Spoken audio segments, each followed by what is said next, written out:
Welcome back, team. Week 8 Power Rankings. Why the hell should you listen to me?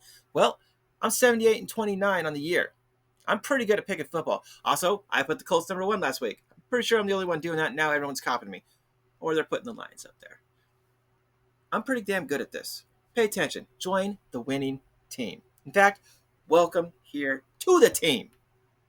Coming in at number 10, we got one of the craziest comebacks ever. The Denver Broncos. 33 points in the fourth quarter. They literally did nothing in the first quarter, the second quarter, the halftime. There was probably nothing happening there. The third quarter, even part of the fourth quarter, nothing happened. And then suddenly, Bo Nix and company, they ran the ball, they passed the ball, and they just did everything right, and they beat the Giants. Yes, there were some deflections going both ways, and I could not believe what I was seeing. They're 5-2, and they're probably going to make the playoffs with these very ugly games where the offense doesn't show up and then suddenly does in the fourth quarter. So you can't count them out. You just got to stack up a big enough lead, and apparently 32 is not enough. Coming in at number 9, you got the San Francisco 49ers. And they are more hurt than any other team in the league, I believe. They've got linemen out. They've got quarterbacks out. Receivers out. They've got Bosa gone. Now Fred's gone. This team is so injured. I picked against them. I hyped them up in the Mac Jones video like crazy. But I picked Atlanta to win because I was like, they got Bijan Robinson. They can do enough to beat up this mangled and basically living in a hospital ward 49ers team. No, the San Francisco team, the defense, just showed up and just beat them down. 2 sacks, 5 and 11 on third down efficiency. And on fourth down, the Falcons never got one. 0-2. C-Mac, he's trying to make his bid quietly for MVP. Best running back on this team and best receiver on this team, putting up massive yards week in, week out. The Niners are in a tough division. Seattle's 5-2. The Rams are 5-2. I don't know who's going to win that division. But the Niners, even hurt, playing tough, getting wins, and staying in the top 10. Coming in at number 8, you got the Kansas City Chiefs. And did they put on a show? 31-0 over rivals, the Raiders. The Raiders had 3 first downs all game. I'm pretty sure I could grab my friends that I used to play football with, and we could get more than that. 0-7 on third down. 0-1 on fourth down. Total plays, 30. When you only have 3 first downs, I imagine that's all you get. 30. That number sounds familiar. Oh, yeah. That's the number of first downs the Chiefs had. I don't know that I've ever seen a number that high. 30 first downs? That's insane. They had the ball for 42 minutes. Patrick Mahomes, 282 passing yards. The team had 152 rushing yards. Total yards for the Raiders, 95. They just came in and smacked them around. Yeah, they have 3 losses. They had a rough start to this year. But they're getting healthy. Their defense is good. The offense is really good. And, of course, they have Patrick Mahomes. So they get the number 8 spot. Watch out. The Chiefs, they're not dead. They're coming back. And they're claiming win after win. And here soon, everyone's going to have to admit how good they are. Coming in at number 7, we got the New England Patriots, who's led by Tom Brady 2.0, Drake frickin' May. Watch the video I made a couple weeks ago about how good this guy is and how I was predicting he's going to lead this team to victory. Called it. I called it. Drake May.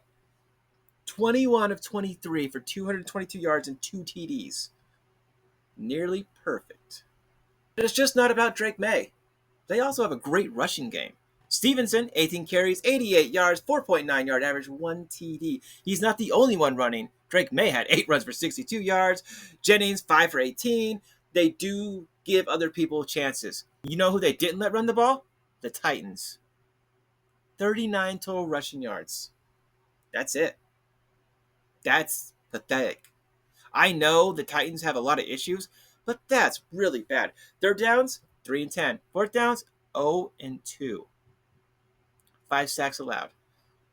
The New England Patriots have a solid defense. They have a great running game. They have Drake frickin' May. 5-2. They beat the Bills. Are they the team to beat in the AFC right now? Coming in at number 6, you got the Los Angeles Rams. 35-7. over the Jaguars. Matthew Stafford, 182 yards and 5 TDs. The run game did get split up between Williams and Corum, but they did their job well. No rushing touchdowns, but that's okay.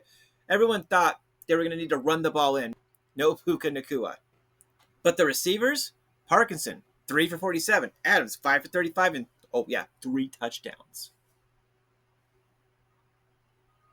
Just leave that unsaid. Ferguson, 1 for 31 and a touchdown. Higbee, 3 for 19. Smith, 2 for 15. Just spreading the ball around and absolutely dominating the Jags. They had no chance. Oh, you know who else showed up? The Rams defense in that pass rush. They were all over poor Lawrence. And honestly, the Jags, starting to wonder if they got lucky and just played past their limit against the Chiefs. Coming in at number 5, we got the Seattle Seahawks. Sam Darnold and the Seahawks, not their best outing.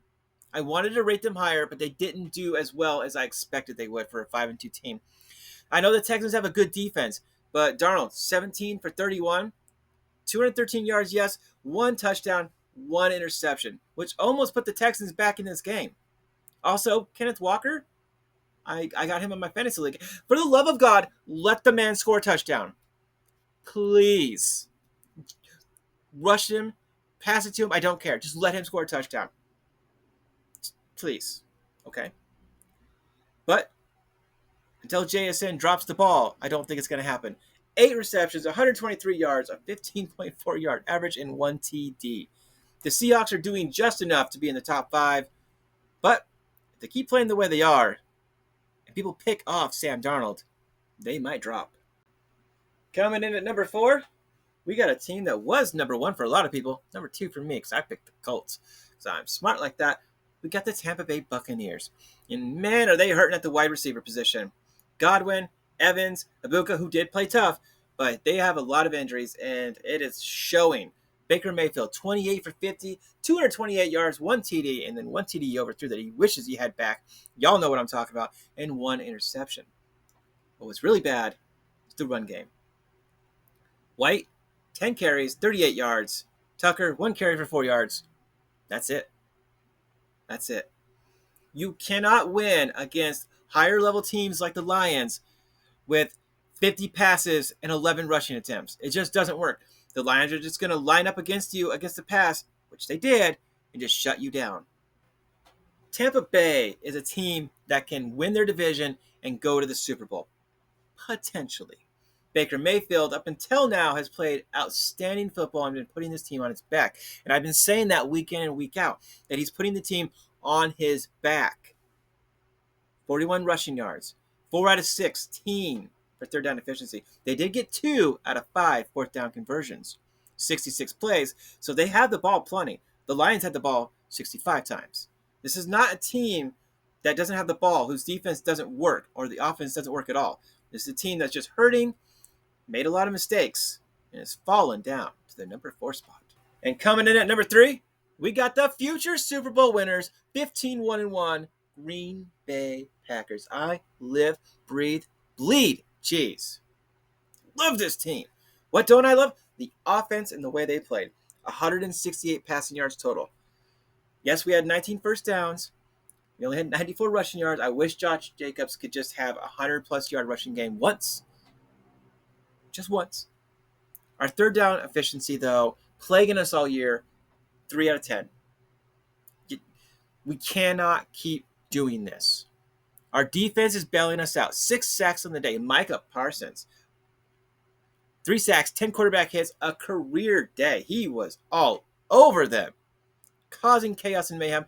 And quite honestly, that and our coach, who's getting some criticism, and justly so, getting aggressive in the end, going for it on fourth down, which allowed us to come back and win that game.